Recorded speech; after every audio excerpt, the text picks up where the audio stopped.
ವರ್ಷಗಳಿಂದ ಬಿಸಿಲಿನ ಬೇಗುದಿಗೆ ಬೆಂದ ಈ ರೈತನಿಗೆ ಈ ವರ್ಷ ಹರ್ಷದ ಬೆಳೆ ಬಂದು ಕೈ ತುಂಬ ಹಣ ಬಂತು ಪಾರ್ವತಿ. ಅಂದ್ರೇನ್ರಿ ಆ ಮೆಕ್ಕೆಜೋಳ ಉಳ್ಳಾಗಡ್ಡಿಗೆ ಸರಿಯಾದ ದರ ಬಂದಿದೆ? ಹೌದು ಪಾರ್ವತಿ, ಅಡತಿ ಅಂಗಡಿಯಲ್ಲಿ ಎಲ್ಲ ರೈತರ ಮಾಲುಗಳಿಗಿಂತ ನಮ್ಮ ಮಾಲು ಹೆಚ್ಚಿನ ದರಕ್ಕೆ ಮಾರಿದವು. ಅದಕ್ಕಾಗಿ ಎಪಿಎಂಸಿ ಎಲ್ಲ ಸದಸ್ಯರು ಕೂಡಿಕೊಂಡು ನನ್ನನ್ನು ಆಫೀಸಿಗೆ ಕರೆಯಿಸಿ ಸನ್ಮಾನಿಸಿದರು. ಅದು ಅಲ್ಲದೆ ಮುಂದಿನ ವರ್ಷದಿಂದ ಈ ಸರ್ಕಾರಿ ಕೃಷಿ ಮಾರುಕಟ್ಟೆಯಲ್ಲಿ ಬೆವರಿಸಿ ಅಂತ ಹೇಳಿದ್ರು ಪಾರ್ವತಿ. ಅಂತೂ ಈ ಭೂಮಿ ತಾಯಿ ರೈತರು ಮಾತ್ರ ಕೈ ಬಿಡಲಿಲ್ಲ. ನೋಡು ಪಾರ್ವತಿ, ಮಾಡಿಕೊಂಡ ಮಡದಿಯೂ ಕೈ ಬಿಡಬಹುದು, ಒಡ ಹುಟ್ಟಿದವರು ಕೈ ಬಿಡಬಹುದು, ನಂಬಿದ ಗೆಳೆಯರು ಕೂಡ ಒಂದು ಕಾಲದಲ್ಲಿ ಕೈ ಬಿಡಬಹುದು. ಆದರೆ ನಂಬಿದವರನ್ನು ಎಂದು ಕೈ ಬಿಡುವುದಿಲ್ಲ ಈ ಭೂತಾಯಿ ಎಂದು ಆ ಮಹಾರಾಜರು ಹೇಳಿದ ಮಾತು ಸತ್ಯವಾಯ್ತು. ಹೌದು ಸ್ವಾಮಿ, ನೀವು ಹೇಳ್ತಿರೋ ಮಾತು 100% ಸತ್ಯವಾಗಿದೆ.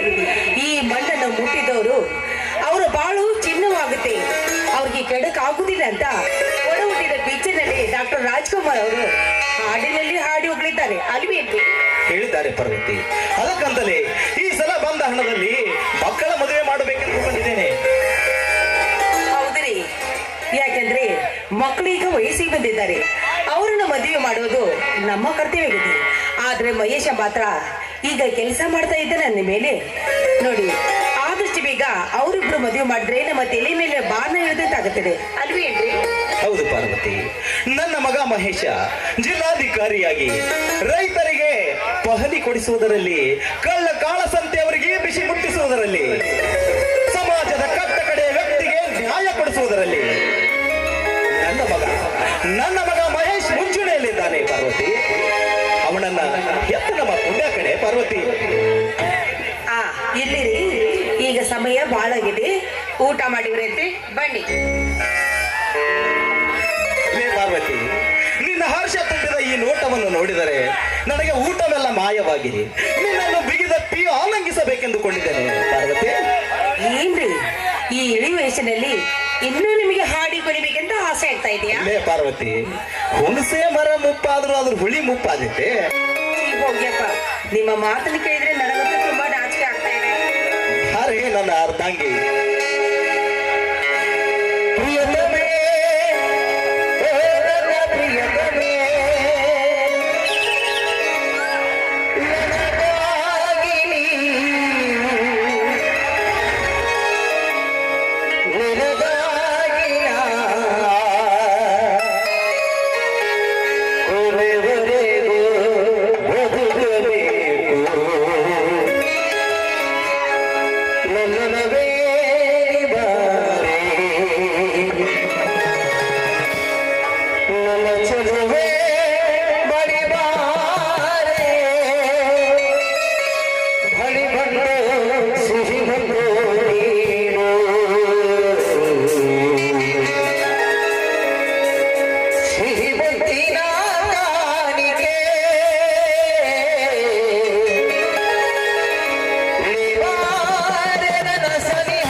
ಬಾರಪ್ಪ ಈಗ ಬಂದೆ. ಬಂದಿರಪ್ಪ. ಅದೇ ಕೂಡ ಮುಖ ಮುಖ ನೋಡ್ತಿದ್ರಲ್ಲ, ನಿಮಗೆ ಹೆಂಗ ಅನ್ಸತ್ತಿನ? ತಮ್ಮ ಪ್ರತಿದಿನ ಬರು ಹಂಗ ನೀ ಬಂದಿದೆ ಅಂದ್ರೆ ನೀನ್ ಯಾಕೆ ನೋಡ್ತಿದ್ವಿ ತಮ್ಮ? ಇವತ್ತು ಯಾಕೋ ಬೇರೆ ಕಾಣತಿ, ಏನಾರ ದಾರು ನಾನು ದಾರು ಕುಡ್ದಿನ. ಹಂಗ ತಿಳ್ಕೊ. ಯಾಕಪ್ಪ ಏನ್ ಮಾತಾಡ್ತಾ ಇದ್ದೀ ನೀನು? ನಿಮ್ಮ ತಂದೆಯವ್ರು ನೋಡಿದ್ರೆ ಕುಲುಕುಲನೆ ನಗ್ತಾ ಬರ್ತಾ ಇದ್ದಿ, ನಿಮ್ಮ ಅಣ್ಣ ನೋಡಿದ್ರೆ ಭಯದಿಂದ ಬರ್ತಾ ಇದ್ದಿ. ಆದ್ರೆ ಇವತ್ತು ಯಾಕೆ ಈ ರೀತಿ ಮಾತಾಡ್ತಾ ಇದೆಯಾ? ಯಾಕೆ ಈ ರೀತಿ ಮಾತಾಡ್ತಾ ಇದೆಯಾ? ಏನಾಗಿದೆ ನಿನಗೆ? ನೋಡು, ನಿನಗೆ ಎದುರು ಮಾತಾಡುವ ಬಾಪಕ್ಕೆ ಒಂದು ಮುದುಕಿ. ಏ ಮಹೇಶ, ಅಧಿಕಾರ ಸಿಕ್ಕಕ್ಕೆ ತಾವಾಗಿ ಬಂದಂತೆ ಮಾತನಾಡಬೇಡ.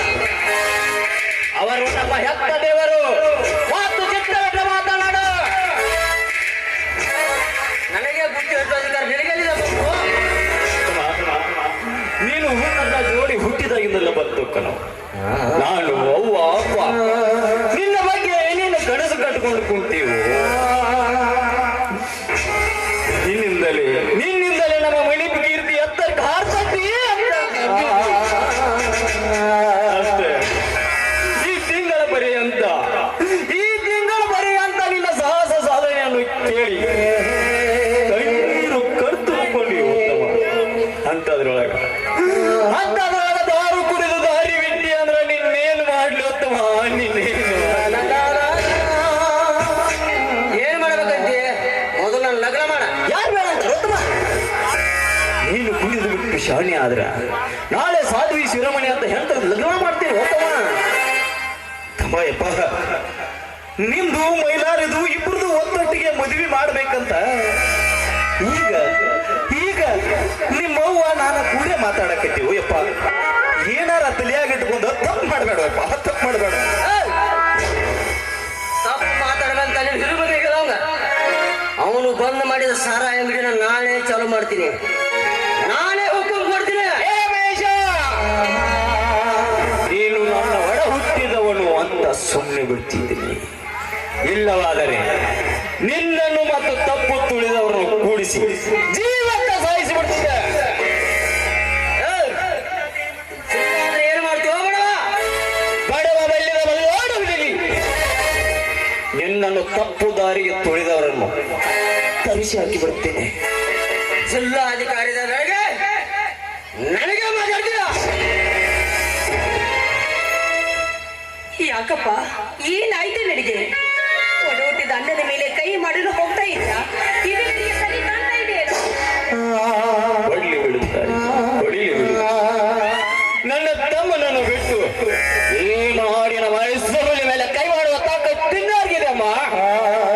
ಒಂದೀಗ ಹೊಡಿಲಿ ಬಿಡು. ಶಿಪಾತಮ್ಮ, ನಿನ್ನನ್ನು ನೌಕರಿ ಮಾಡಿ ಶಾಣ್ಯ ಮಾಡಿ ವಿದ್ಯಾವಂತನಾಗಿ ಮಾಡುವುದ್ರಾಗ ನನ್ನ ಮಗ ಮೈಲಾರಿದ ದೊಡ್ಡ ಪಾತ್ರ ಐತಿ ಹೋಯ್ಪ. ಅವನು ಜೀವನ ತೇದು ನಿನ್ನ ಬದುಕು ಬಂಗಾರ ಮಾಡಿದ ಅವನಿಗೆ ಮಾತಾಡ್ತೀಯಲ್ಲ ನೋಡಿ. ಯಪ್ಪ ಮಗನ, ನೀ ಮನುಷ್ಯ ಅಲ್ಲ, ನೀನೊಬ್ಬ ರಾಕ್ಷಸ. ನಾನು ಒಬ್ಬ ರಾಕ್ಷಸ. ನನ್ನ ದಾರಿನ ನಾನು ಕಟ್ಟಿಕೊಂಡಿದ್ದೀನಿ. ನಾಗವೇಣಿ, ಏನಾಗವೇಣಿ?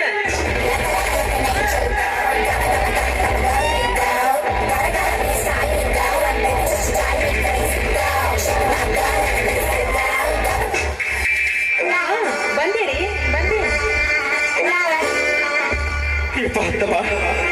ಯಾರು ಹೆಣ್ಣು ಮಗಳ? ಇವಳು ನನ್ನ ಹೆಂಡತಿ ನಾಗವೇಣಿ ಅಂತ. ನಾಗಭೂಷಣ ಭದ್ರೇಗೌಡರ ತಂಗಿ ಶ್ರೀಮಂತ ಕುಮಾರಿ. ಏನಪ್ಪ ಮಗನೇ, ಹೋಗಿ ಹಾವಿನ ಹುತ್ತಿನಲ್ಲಿ ಕೈ ಹಾಕಿದೆಯಲ್ಲ, ಇದು ನಿನಗೆ ಸರಿ ಕಾಣ್ತಾ ಇದೆ? ಮಹೇಶ್, ಯಾರೇ ಮುದುಕಿ ನನಗೆ ಅಣ್ಣಕದ ಮಾತನ್ನ ಆಡ್ತಾ ಇದ್ರಲ್ಲ, ರೆಸ್ಪೆಕ್ಟ್ ಕೊಟ್ಟು ಮಾತನಾಡದಂತ ಹೇಳು. ಮನೆಗೆ ಬಂದ ಒಂದೇ ಕ್ಷಣದಲ್ಲಿ ನನ್ನ ತಾಯಿಗೆ ಹೇಗೆ ವಚನದಲ್ಲಿ ಮಾತಾಡ್ತೀಯ? ನೋಡ್ರಿ, ಇವ್ರ ಮಾತು ಏನ್ ಕೇಳ್ತೀರಾ? ಬನ್ರಿ ಒಳಗೆ ಹೋಗೋಣ.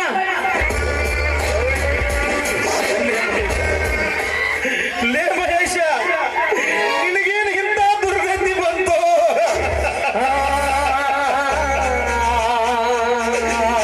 ಲೇ ಪಾರ್ವತಿ, ಈ ಮಾಧವನನ್ನ ನಮ್ಮ ಬದುಕನ್ನು ಸುಂದರಗೊಳಿಸುತ್ತಾನೆಂದು ನಾನು ನಂಬಿದ್ದೀನಲ್ಲ.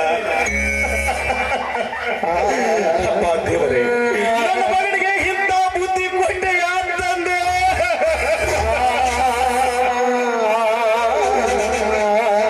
ನಂದಾದೀಪವಾಗಿ ಜಗತ್ತಿನಾದ್ಯಂತ ಬೆಳಗಬೇಕಾಗಿದ್ದ ನನ್ನ ಮಗ ಎಂದು ನನಗೆ ಗೊತ್ತಿಲ್ಲದೆ ಯಾವುದೋ ಒಂದು ಹೆಣ್ಣನ್ನು ನನ್ನ ಮನೆಗೆ ಕರೆದಿದ್ದಾದರೆ, ಓ ಮಾಧವಾನಂದ, ನಾನು ಹೇಗೆ ಬದುಕಲಪ್ಪ? ಸ್ವಾಮಿ, ಇನ್ನು ಬದುಕೋದೇ ಎಂತ ಮಾತು ಸ್ವಾಮಿ, ಎಂತ ಬದುಕು ಇಲ್ಲ ರೀ. ನಾನು ಮಾತ್ರ ಬದುಕಿ ಬಾಳಲಾರೆ ಸ್ವಾಮಿ. ಮಗನೇ, ಸಮಾಧಾನ ಮಾಡಿ ಅಮ್ಮ, ಸಮಾಧಾನ ಮಾಡಿಕೊಳ್ಳುವ.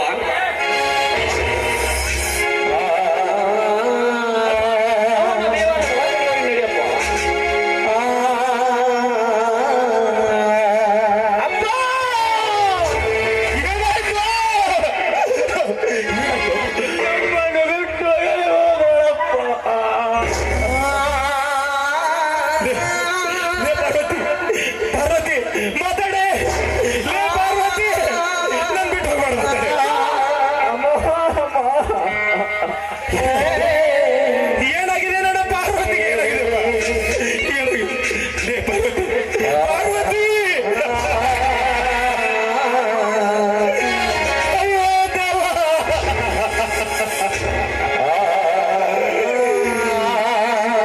ಲೇ ಪಾರ್ವತಿ, ನೀ ನನ್ನ ಮಡದಿಯಾಗಿ, ಅರ್ಧಾಂಗಿಯಾಗಿ, ಇಡೀ ಜೀವನವನ್ನೇ ನನಗಾಗಿ ತೇದು ಈ ನಿನ್ನ ಗಂಡನನ್ನು ನಡು ದಾರಿಯ ಮಧ್ಯದಲ್ಲಿ ಬಿಟ್ಟು ಹೋದೆ.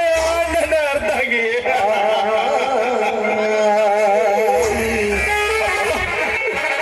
ದೇವ, ಯಾವ ಜನ್ಮದ ಪಾಪವೇನೋ ಈ ಜನ್ಮದಲ್ಲಿ ದೇವರು ನನಗೆ ಈ ಶಿಕ್ಷೆ ಕೊಟ್ಟೆಯೇನಪ್ಪ, ಕೊಟ್ಟೆಯೇನೋ ತಂದೆ.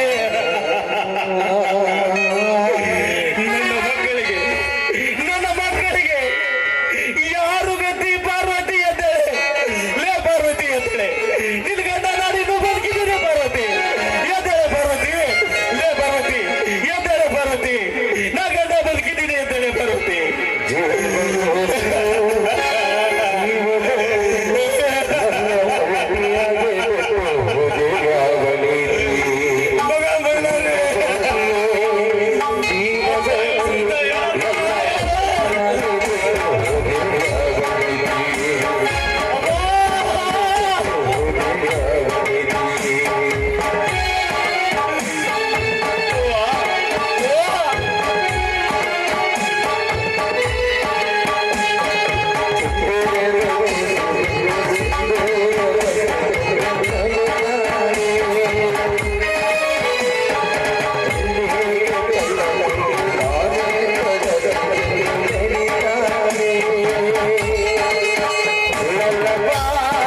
ಚೈತ್ರ ಯಾತ್ರೆಗೆ ಸುಖವಾಗಿ ನೀನು ಹೋಗಿ ಬರುವೆ.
ಮುಸ್ಲಿಮರಿಗೆ ಋಣವನ್ನು